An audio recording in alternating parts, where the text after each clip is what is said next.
নমস্কার বন্ধুরা, তোমরা দেখতে পারছো আজকে অনেকটা দিন পরে আজকে বৃষ্টি হয়েছে, খুবই ভালো সুসংবাদ। আর দেখো এই যে বৃষ্টি হওয়ার ফলে কি সুন্দর রাস্তাঘাট, যে ধুলো ছিল, ধুলা বালু, তারপরে গাছের এই যে দেখো গাছগুলো একদম শুষ্ক আকারে হয়ে গিয়েছিল।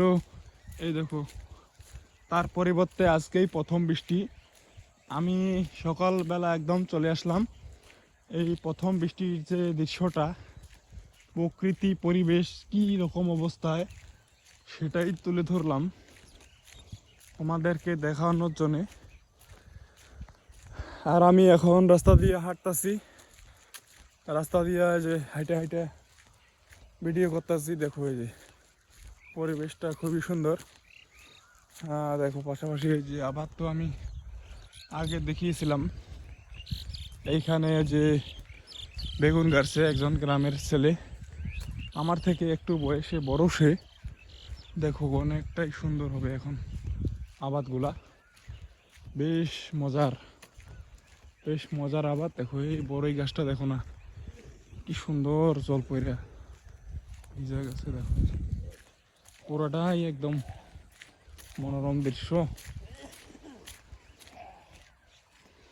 ধান ক্ষেতের জল পড়ছে, পড়ার জন্য খুবই ভালো। আর এই যে রাস্তাঘাটগুলো তো বেশ ধুলাময় পরিবেশ ছিল, বেশ অনেকটাই ভালো হয়ে গেছে।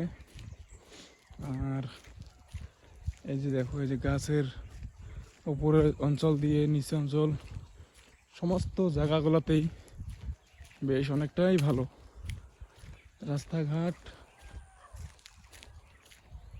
পরিবেশটা অনেকটাই বেশ মজার পরিবেশ, দেখতেই পারছো। আর এই যে রাস্তা, এটা গোসাইগাঁও যাওয়ার রাস্তা। আর এটা রাস্তা তো হলেই এদিকেই যাবে, এখানে এদিকে ধুবড়ি যাবে, মেডিকেল কলেজ।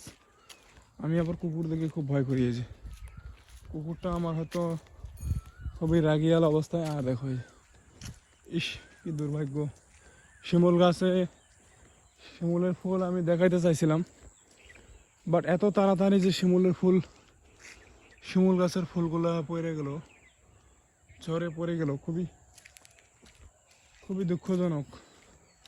হায় রে হায়, হেস নাই একটা গাছ যে ফুলগুলো দেখো এই যে শুকান হয়ে মরে গেছে। পাশাপাশি দেখো এই যে প্রকৃতিটা দেখো না, এই দেখো এই যে পাখিরা এখানে বসে আনাগোনা করতেছে। হয়তো তারা চলে গেল ভয়ের কারণে, হয়তো ভয় পাচ্ছে। বেশ প্রকৃতি খুবই সুন্দর প্রকৃতি, তো তাই পাখিরা হয়তো ভেবেছে যে আমি নাকি তাদেরকে হয়তো পাথর ছুঁড়ে দেবো বা মারবো তাদেরকে, কিন্তু সেটা না। আমি আসছি জাস্ট প্রকৃতি দেখবার জন্যে। প্রকৃতি কি সুন্দর রূপ ধারণ করছে বর্তমান। বসন্তকাল, সময়টা খুবই বেশ নিরিবিলি। তার মাঝখানেই দেখো চলে আসার পর এই রাস্তাটায় যে এই দিক দিয়ে এখান দিয়ে গোসাইগাঁও পর্যন্ত দূর দূর পর্যন্ত চলে গেছে। আর এই যে এটা তো একেবারে খুব অচেনা রাস্তা নয় এটা, আমি আগেও কয়েকবার ভিডিও করেছিলাম, তোমাদেরকে দেখিয়েছিলাম। দেখো এই দেখো হাজার হাজার বক পাখি।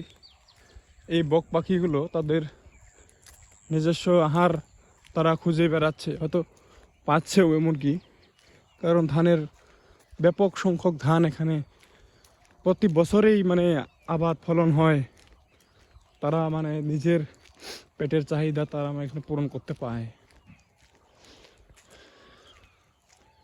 প্রকৃতিটা বেশ অজানা প্রকৃতি নয় এটা। এই প্রকৃতিতে আমি আগেও এসেছিলাম, আমি বলেছি আমি আগেও এসেছিলাম, আর এখনও আমি আসছি। প্রকৃতিটা বেশ অনেকটাই ভালো। তার মাঝখানেই কালকে রাত্রে আমি একটি বিয়ে বাড়িতে গিয়েছিলাম, তা এই পথ দিয়েই গিয়েছিলাম। এই পথ দিয়ে এখানে হয়ে দেখো এই যে ওইখানে ডেকোরেশন দেখা যায়, ওই ডেকোরেশনের সামন দিয়ে গেছিলাম। পাশাপাশি খুবই ভালো মনের মানুষ তারা, তারা আমাদেরকে ডেকেছিল যে আসো বিয়ে বাড়িতে কিছু খাওয়া দাওয়া করে যাও, বাট আমাদের আরেকটি ছিল ওখানে, সে কারণে হয়তো আমি সেটাতে যেতে পারি নাই। এটাতে যেতে পারি নাই, সেটাতে গিয়েছিলাম। বাট যাই হোক, গেলে হলো একটিতে। দেখো এই যে প্রকৃতিটা একটু বৃষ্টি হওয়ার পর এত সুন্দর হয়ে গেছে না, একদম খুবই সুন্দর হয়েছে প্রকৃতিটা বর্তমান, একেবারে মনোরম। দেখো এই যে রাস্তা, হাই রোড, এটা মেন রাস্তা। আর তোমাদেরকে দেখাবো চাইনিজের আবাদটা কি সুন্দর হয়েছে। ও প্রকৃতিটা দেখো, খানিক বৃষ্টি হওয়ার পরে প্রকৃতিটা যেন মনোরম দৃশ্যই ডেকে ধরেছে।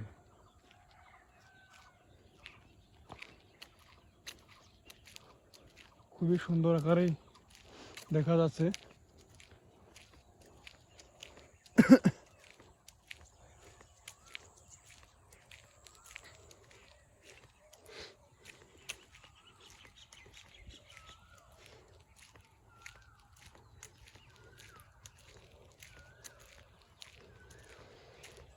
এই যে এখানে ধানের গাছ, মানে ধানের আবাদ কিছু করেছে, বাট কে করেছে সেটা আমি হয়তো অ্যাডজাস্ট না। গেল বছর আমি দেখছিলাম, সেটা আছে না জানা চেনা কি লোকের ভিতরে করেছিল, বাট এটা কিন্তু আমি এবার দেখি নাই কে করেছে, কিন্তু ভালোই হয়েছে বেশ। আর এখন তো বৃষ্টি পড়লো, বৃষ্টি পড়ার জন্য তো বেশ ভালোই হবে। তাও ওদিকে আর যাবো না আজকের মতো, এইখানে এদিক থেকে আমি ব্যাক করবো আবার।